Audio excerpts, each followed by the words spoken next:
Nikki case के बीच एक और कांड हो गया। एक पुलिस वाले ने पत्नी को जिंदा जलाया। गंभीर हालत में दिल्ली में चल रहा है इलाज। पुलिस वाला परिवार के साथ हो गया फरार। अभी निक्की केस की जांच चल रही है। उसे ससुराल वालों ने मारा है या निक्की ने खुदकुशी की है। इस बीच यूपी पुलिस के एक जवान पर संगीन इल्जाम लगा है। पत्नी के घर वालों का इल्जाम है कि उसके दामाद ने बेटी को जिंदा जला दिया, जिसे गंभीर हालत में दिल्ली रेफर किया गया है। घटना के बाद से सभी आरोपी फरार हैं। भैया उनके सास ने और घर वाले ने और ये परिवार था, ये सारा गजेश था। गजेश की घरवाली थी अनीता और उसका लड़का था छोटू, और क्या कहें मैं सोनू था, उसका देवर था। उसकी सास थी, उसका आदमी था। किस चीज से आग लगाई है? भाई गैस से लगाई है, सिलेंडर गैस से। अच्छा। आपको कैसे जानकारी? हमें पड़ोसियों ने बताई। पड़ोसियों ने बताई तो हम एकदम भाग गए। क्या बताया पड़ोसियों ने? पड़ोसियों ने बताई कि तुम्हारी लड़की जला दी। क्या देखा आपने वहाँ पर जाकर? हमने जाकर देखा तो हमारी लड़की फड़क रही है नीचे। हम ठाए के लेकर भाग पड़े एकदम अपनी लड़की। पुलिस की शुरुआती जांच में ये बात सामने आई है कि दहेज की मांग को लेकर पति ने परिवार के साथ इस घटना को अंजाम दिया है। दरअसल यह पूरा मामला अमरोहा के डिडौली थाना इलाके के गांव नारंगपुर का है। देवेंद्र यूपी पुलिस में हेड कांस्टेबल है, जिसकी वर्तमान में रामपुर तैनाती चल रही थी। लेकिन पिछले हफ्ते बरेली ट्रांसफर होने के चलते सिपाही 1 हफ्ते की छुट्टी पर घर आया था। पुलिस में अब 7 दिन की छुट्टी से आया था। अच्छा। आपकी जो बेटी है ये क्या करती है? ये एनएम है। तो कितनी जली है आपकी बेटी? मेरी बेटी सारी जल गई, यहाँ से यहाँ तक सब जली हुई है। मेरी बेटी हाथ पाँव सब जल हुई मेरी बेटी के। तो अभी कैसी हालत है? मेरी बेटी की कोई हालत नहीं है अभी। हालत गंभीर बनी हुई है? बहुत गंभीर बनी हुई है मेरी बेटी की हालत। कहाँ पर है आपकी बेटी? दिल्ली है। अच्छा, दिल्ली। तो आपकी बेटी से कब मुलाकात हुई थी? आपकी बात कब हुई थी? आखिरी बात? मेरी आखिरी बात कल हुई थी मेरी बेटी से। उस टाइम कुछ नहीं बताया मेरी बेटी ने मुझसे। कोई परिवार में विवाद या इस तरह की? मेरी बेटी ने मुझसे कुछ नहीं बताया। मुझसे नहीं बताती थी मेरी बेटी कुछ भी।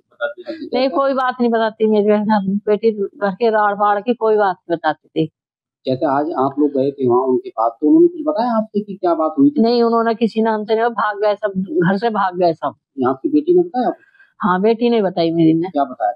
मेरी बेटी ने बताया कि संतोष मेरी सास थी और देवेंद्र मेरा आदमी था, और क्या कह मैं गजेश था चचेरा ससुरा, और क्या कह मैं चचेरी सास थी अनीता, और छोटू था।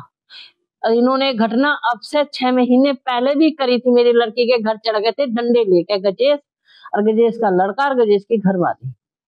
6 महीने पहले भी ये घटना करी थी, पर मैं उस घटना को पी गई थी। मुझसे रिश्तेदारों ने, हर आदमी ने मुझसे कही थी कि तुम ऐसा ना करो, फैसला कर लो, बात कर लो। राजी हुई, हमने बात कर ली। गजेश का लड़का एक फिर मेरे घर आया मानने, मेरे लड़के को मानना आया। सिपाही की पत्नी पारुल जीएनएम थी, जिसकी वर्तमान में ग्रामीण स्वास्थ्य केंद्र इकौदा में तैनाती चल रही थी। पारुल की मां अनीता का कहना है कि उनकी बेटी अच्छे स्वभाव की थी। बेटी के मायके के पड़ोसियों ने फोन करके बताया कि आपकी बेटी को जला दिया गया है, जिसके बाद मायके के लोग मौके पर पहुंचे तो पारुल झुलसी हालत में तड़प रही थी, जिसे नजदीकी अस्पताल ले गए, लेकिन उसकी हालत नाजुक देख उसे रेफर किया। फिलहाल पारुल का दिल्ली में उपचार चल रहा है, जहाँ उसकी हालत नाजुक बनी हुई है। पारुल की मां ने बताया कि 13 साल पहले शादी हुई थी, 2 जुड़वा बच्चे, एक बेटा बेटी हैं। शराब पीकर पति आए दिन बेटी को पीटता था, लेकिन उसे उम्मीद थी कि एक दिन हालात सुधर जाएंगे, पर आखिरकार ये नौबत आ गई। भैया या तो वही सब, मैं जब लड़की मुझसे पूरी भेद बतावे ना थी। जानकारी पड़ोस ने बताया कि? हाँ, पड़ोस ने बताया। हादसे में हुई थी। गजेश का लड़का और गजेश की घरवाली मकान में बढ़ गए थे अंदर। हाँ, मकान में अंदर बढ़ गए थे डंडे लेके, और गजेश भी। वहीं सीओ अमरोहा अवधमान भदौरिया का कहना है कि दहेज की मांग के चलते आरोपी परिवार ने इस घटना को अंजाम दिया है। डिडौली थाने में पारुल के भाई ने बहनोई देवेंद्र, सोनू, गजेश, अनीता, जितेंद्र, संतोष के खिलाफ मुकदमा दर्ज कर लिया है। पुलिस मामले की जांच कर कार्रवाई में जुटी हुई है। कपिल सिंह पुत्र वचन सिंह द्वारा एक तहरीर दी गई, जिसमें बताया गया कि उसकी बहन पारुल पत्नी देवेंद्र निवासी ग्राम नारंगपुर थाना डिडौली को दहेज की मांग के चलते आग लगा दी गई है, जिसमें पीड़िता पारुल गंभीर रूप से झुलस गई है, जिसका इलाज दिल्ली के एक प्राइवेट अस्पताल में चल रहा है।